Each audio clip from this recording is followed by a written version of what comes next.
આપણા વાવ થરાદમાં એક અનોખો ઇતિહાસ રચાવા જઈ રહ્યો છે। આવનારી તારીખ 1 નવેમ્બર 2025 ના રોજ શહેર રાજ ગ્રુપ વાવ થરાદ દ્વારા આયોજિત ઐતિહાસિક 551 ગાડીની ભવ્ય રથયાત્રા થવા જઈ રહી છે।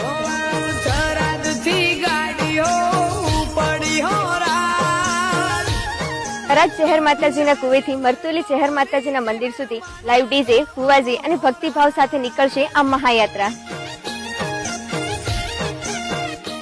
આ યાત્રા શહેર માતાજીના આશીર્વાદથી ભરપૂર હશે એવો ઉત્સવ કે જેને કોઈએ કલ્પના પણ ના કરી હોય। તો તારીખ 1 નવેમ્બર 2025 ના રોજ સવારે માતાજીનો પ્રસાદ લઈને 9 વાગે 551 ગાડીઓની નીકળશે મહાયાત્રા। તો આવો સૌ ભક્તો ધર્મ, ભક્તિ અને એકતાનો સંદેશ ફેલાવવા માટે શહેર રાજ ગ્રુપ વાવ થરાદ તરફથી આપ સૌ ધર્મ પ્રેમી જનતાને હાર્દિક આમંત્રણ છે।